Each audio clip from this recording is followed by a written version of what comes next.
बिस्मिल्लाहिर्रहमानिर्रहीम अस्सलाम वालेकुम क़दरमन कतुनको प्रोग्राम स्तासु ग़ सरा ज़ेम स्तासु कोरबाद नान खान क़दरमन कतुनको संग स्तासु पता दा प्रोग्राम स्तासु ग़ के मुख स्तासु द कली स्तासु द इलाक़े स्तासु द ज़िले स्तासु द तहसील मसली ची दी हगरा वड़ांदे को और द मशरिक़ टीवी पर ज़रिए मादे द हुकाम ता मुंतखब नुमाइंदगान ता जिकम हुकूमती गड़ी दी आगुता और ज़िले इंतज़ामिया ता वड़ांदे को ची दगा शान स्तासु द मसलो सहल रो बासी स्तासु द मुश्किलात ची दगा आसान शी कदुनको द नूर कला पर नन हम जमू द प्रोग्राम जी द्रे बरखी दी द प्रोग्राम पर डुम्बे बरख के बजू एबटाबाद तरफ था द एबटाबाद प्रेस क्लब की दी यंग डॉक्टर्स एसोसिएशन हवी प्रेस कॉन्फ्रेंस करे दे एहतजाज करे दे हवी दड़ा कवर करे दा का हुकूमत द द्वी द वक्तनी उन मंदले दो रज पास यानी द जुमे द वरज नबा हवी कारम बन की हड़ताल बहुम शुरू की और पसुबाई कचबान दे हवी बा एहतजाज की कदुनको प्रोग्राम पर द्वेमा बरख की बंगजू डेरा इस्माइल खान तरफ था डेरा इस्माइल खान जी दे पदग की द निकासे द पारज कम सिस्टम जुड़ी की द लाखों द करोड़ों रुपये मनसूबा दा हो द बद मरगा दगा द गंदऊ बची दी दगा जी और द दरिया सिंता गुर्जी की दगे पावाला बांधे रिपोर्ट ते हज़ जमूसरा द प्रोग्राम पर द्वेमा बरख के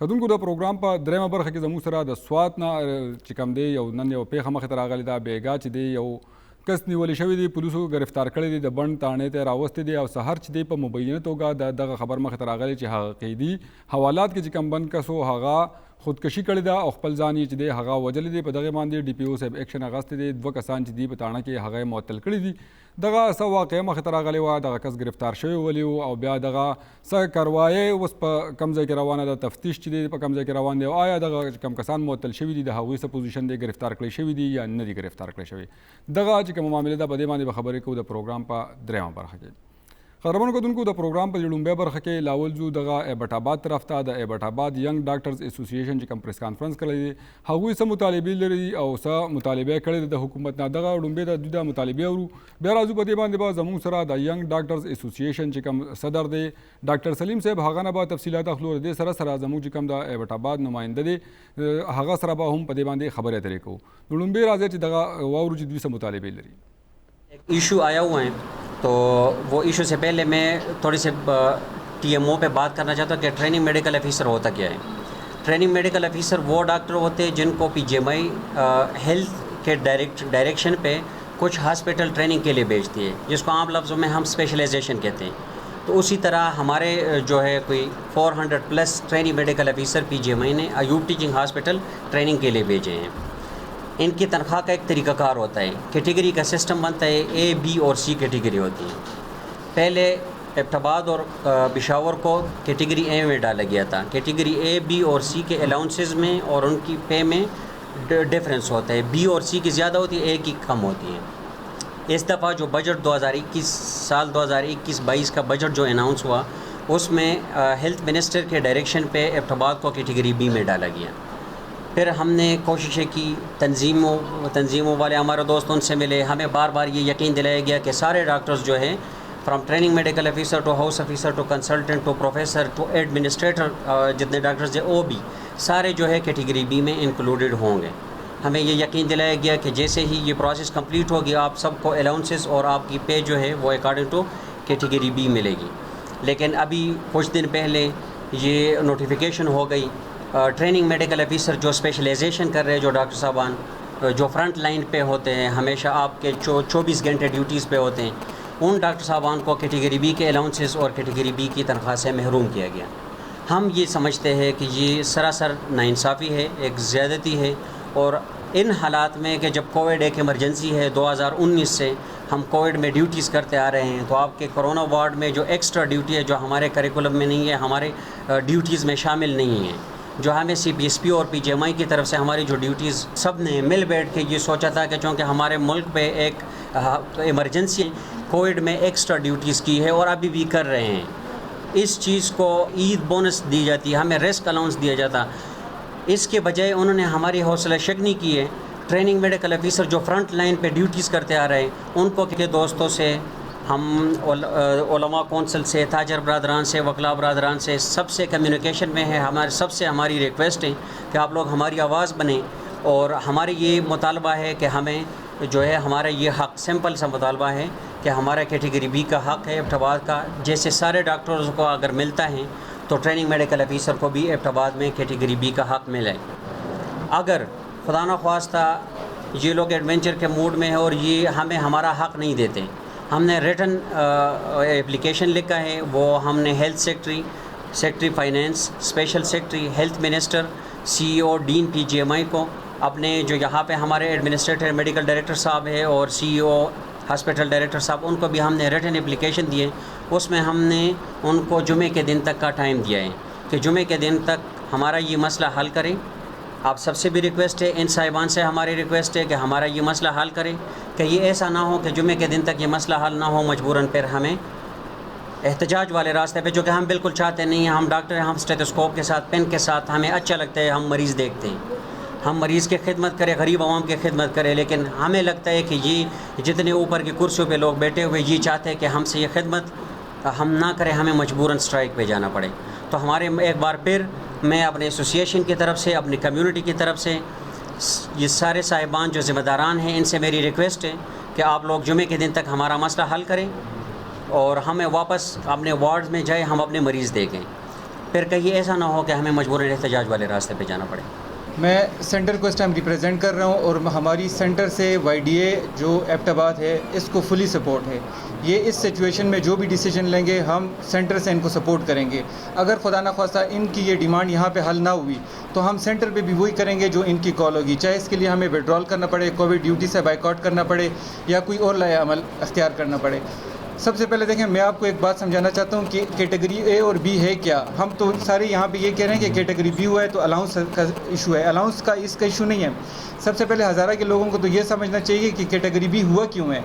10 साल से ये लोग यहाँ पे हुकूमत कर रहे हैं, इसको कैटेगरी A से इम्प्रूव होना चाहिए था। जैसे आपने सवाल किया कि हमारे हॉस्पिटल में इशूज़ हैं, हमारे देखें CT स्कैन का इशू था, MRI का इशू था, तो ये YDA की आवाज़ पे ये सारी चीज़ें अभी लगी और आप विज़िट कर भी सकते हैं।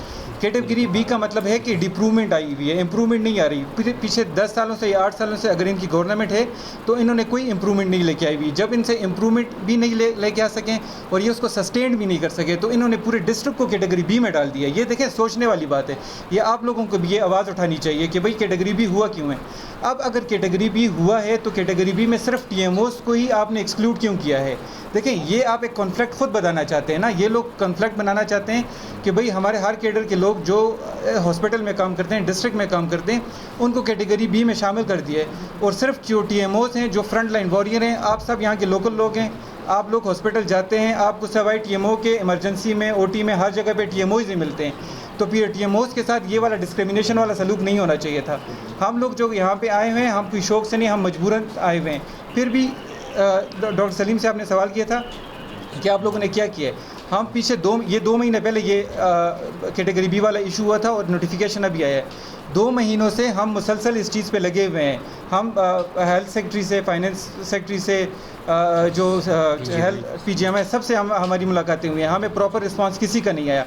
ये जो डिसीजन हमने लिए ये हमने मजबूरन लिया है। हमारा कोई शौक़ नहीं होता, ना हमारे पास इतना टाइम होता है।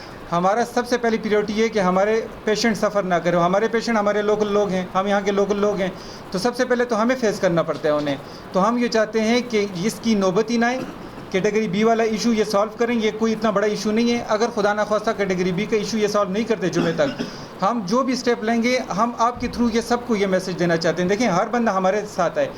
आप लोग हमारे लिए आवाज़ उठाएंगे तो हमें स्ट्राइक करने की मोहलत नहीं आएगी। हम अपने पेशेंट देखेंगे, लेकिन अगर हमारे लिए, डॉक्टर के लिए कोई भी आवाज़ नहीं उठाता, सिविल सोसाइटी आवाज़ नहीं उठाती, उलमा कौंसिल है, लॉयर्स एसोसिएशन हैं, जब आप लोग आवाज़ हमारे लिए नहीं उठाते तो हम मजबूरन फिर ये स्टेप लेते हैं। जब हम स्टेप लेते हैं तो हम पे क्रिटिसिज्म होती है।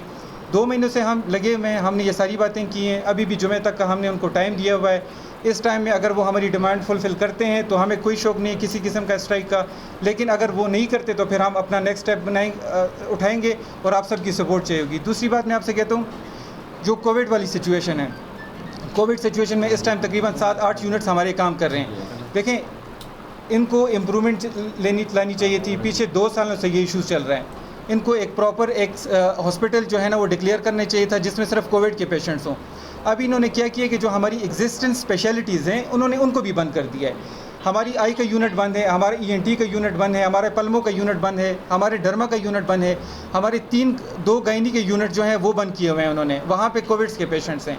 और अगर आप मीडिया वाले लोग चाहें तो आप खुद विज़िट कर सकते हैं कि वहाँ पे कोई फैसिलिटीज़ नहीं है। इवन डॉक्टर्स के लिए ग्लव्स, मास्क कुछ भी नहीं होता। तो इनको अगर इम्प्रूवमेंट नहीं ला सकते तो पहले तो इनको सेपरेट हॉस्पिटल बनाना चाहिए था।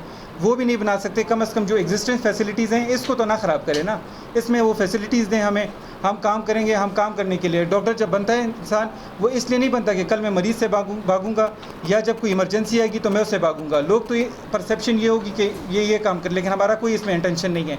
हम अभी भी चाहते हैं कि हमारी बेस्ट से बेस्ट हम सर्विसेज दें, बेस्ट से बेस्ट फैसिलिटीज़ यहाँ पे हो, लेकिन जब अगर ये हम लोगों को मजबूर करेंगे तो ये चीज़ फिर एबटाबाद के लेवल तक नहीं रहेगी, ये फिर सूबे में, और अगर ये फिर भी ना माने तो ये फिर पूरे मुल्क के लेवल तक जाएगी।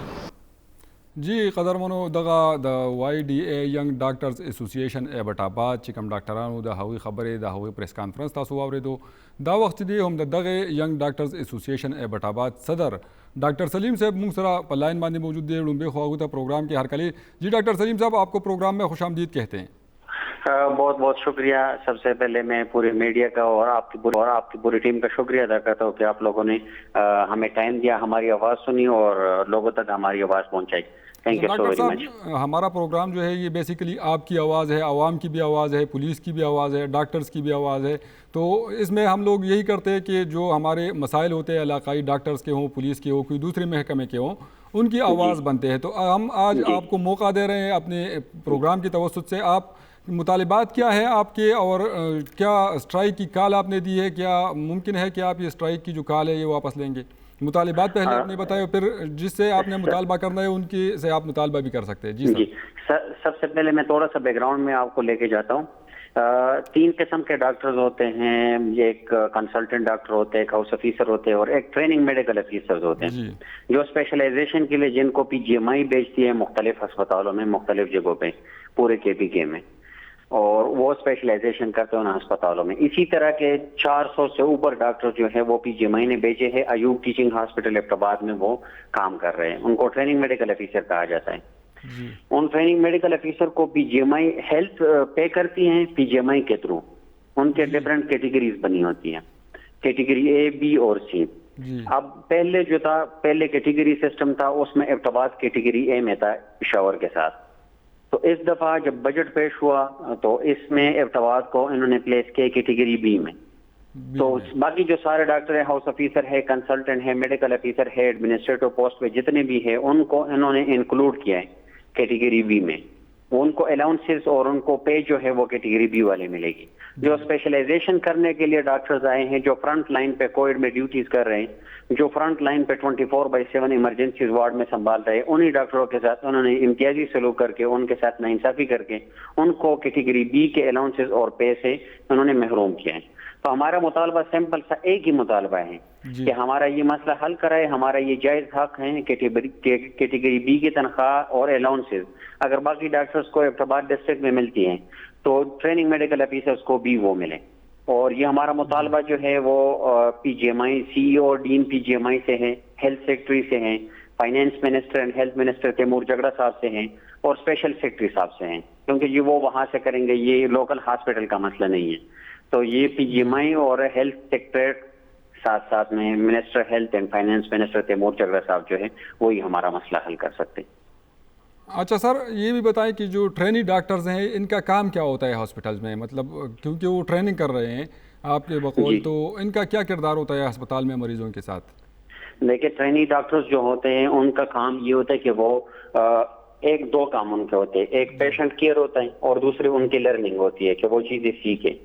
वो अंडर सुपरविजन काम करते होते हैं, मरीजों को देखते होते हैं। वो ट्रेनिंग डॉक्टर्स का मतलब ये है कि वो हम ग्रेजुएशन करके, हाउस जॉब करके, उसके बाद जो है स्पेशलाइजेशन कर रहे होते हैं। अच्छा। तो फ्रंट लाइन पे हम पेशेंट को देख रहे होते हैं, पेशेंट को देखना हमारा काम होता है, लेकिन हमें करिकुलम दिया जाता है। उस करिकुलम के मुताबिक मतलब CPSP की तरफ से दिया जाता है, उसमें हम पे कोई चीज या एक्स्ट्रा कोई भी ड्यूटी नहीं है।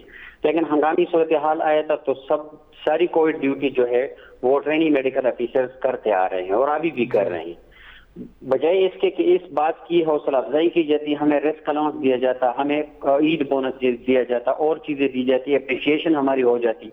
इन्होंने हमारी हौसला शिकनी की, हमें डिस्करेज किया है और उल्टा हमें अलाउंसेस मिलने चाहिए थे जो ऑलरेडी बाकी डॉक्टर्स को मिल रही है गवर्नमेंट की तरफ से, वो कैटेगरी B के अलाउंसेस से भी हमें महरूम किया गया। अच्छा सर, ये भी बताएं डॉक्टर साहब कि जो आप ट्रेनी डॉक्टर्स की बात कर रहे हैं, तो ट्रेनी डॉक्टर्स को कोई सैलरी, कोई तनख्वाह मिलती है और ये अपॉइंट कहाँ से होते हैं? मतलब जो डॉक्टर फारिग हो जाते हैं कॉलेज से, मेडिकल कॉलेज से, उनकी ट्रेनिंग दी जाती है, ये वो डॉक्टर्स होते हैं?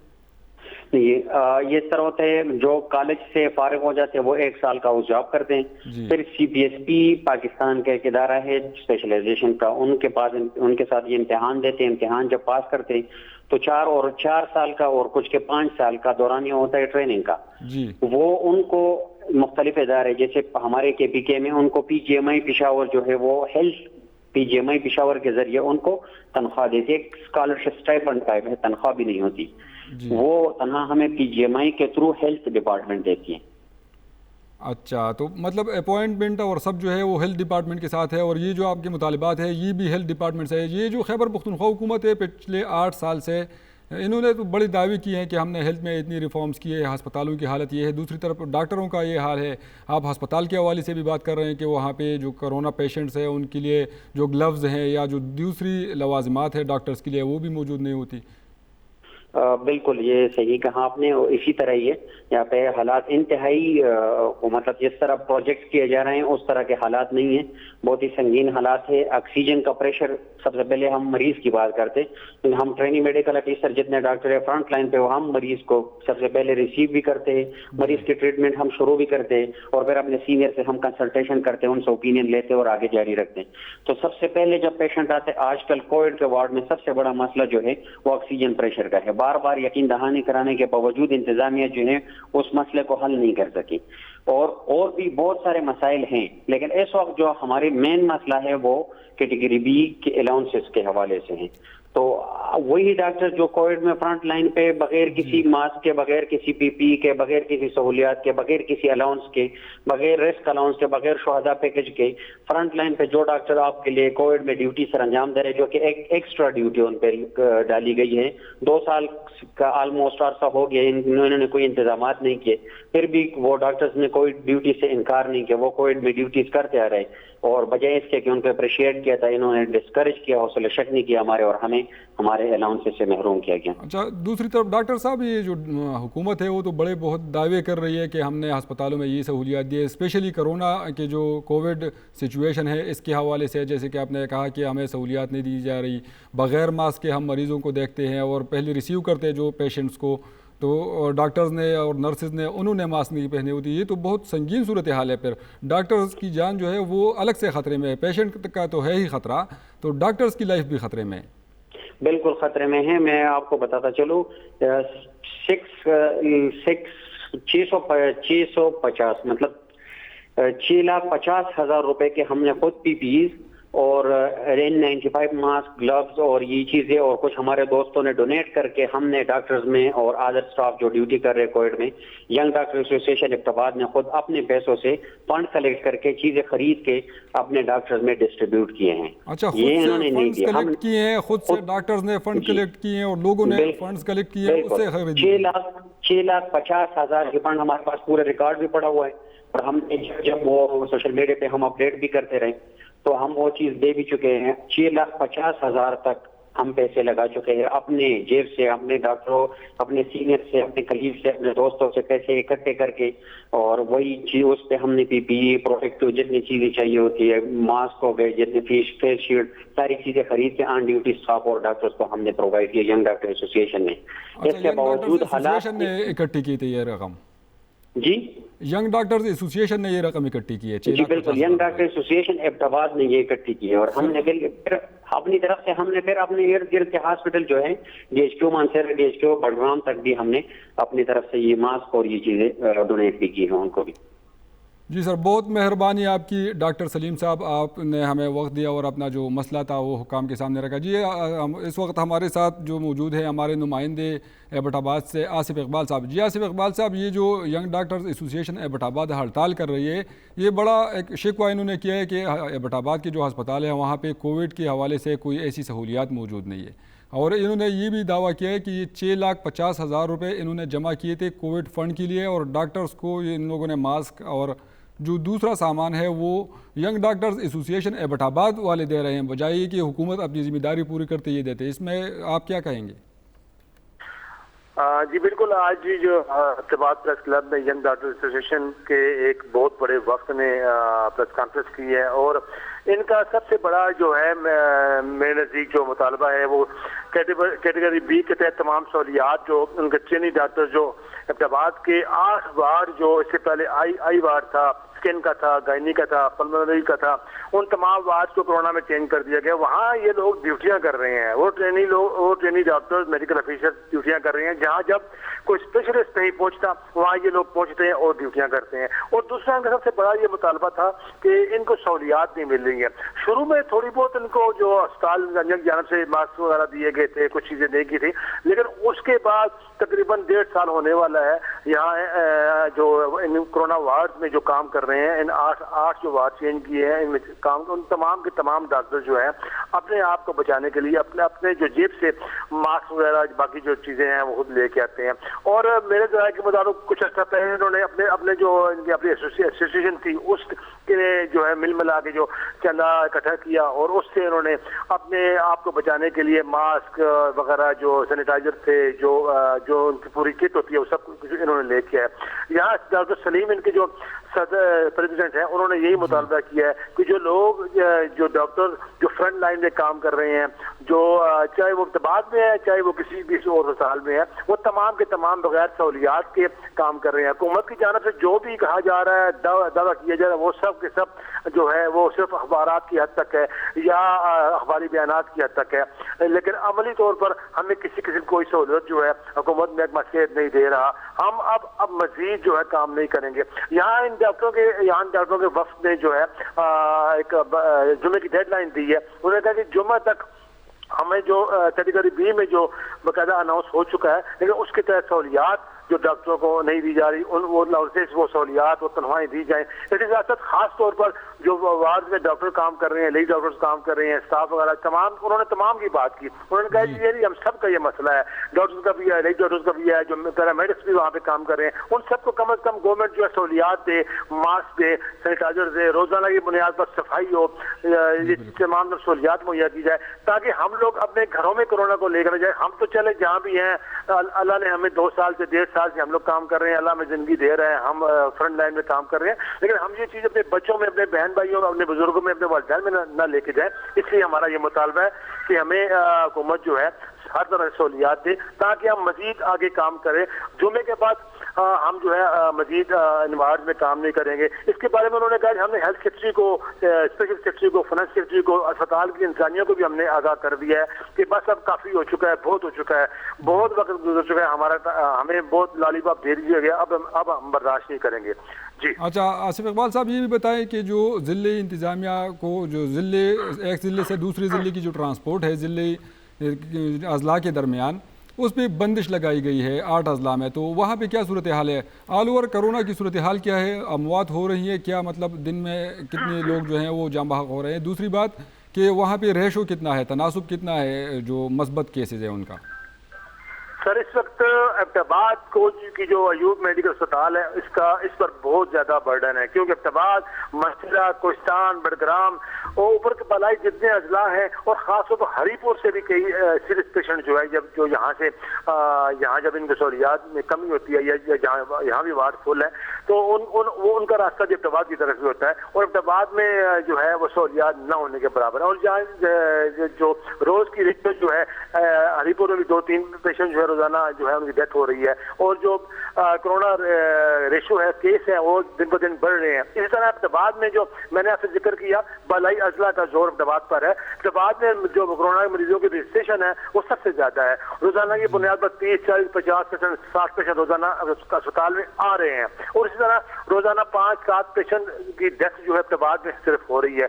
और जो बैनुल अजलाई ट्रांसपोर्ट की अगर बात मैं करूँ तो ये ट्रांसपोर्ट बाकायदा जो है जारी है, लोग लुट रहे हैं। यहाँ जो है बाकायदा जो डब्बे बुक होके जा रहे हैं और डबल ट्रिपल किराया लोग दे के जा रहे हैं। अहमदाबाद जा रहे हैं, अहमदाबाद से हरीपुर आ रहे हैं, मानसेरा जा रहे हैं, बलाई अजला को जा रहे हैं, लोग ट्रैफिक चल रही है। बहुत शुक्रिया आसिफ इकबाल हमें पूरी तफसीलात से आगाह करने के लिए। कोरोना वायरस की सूरत हाल, डॉक्टर्स एसोसिएशन की बटाबाद का जो उन्होंने धमकी दी है हुकूमत की कि 2 दिन में उनके मुतालबात अगर ना माने गए तो वो एहतजाज भी करेंगे और हड़ताल भी करेंगे।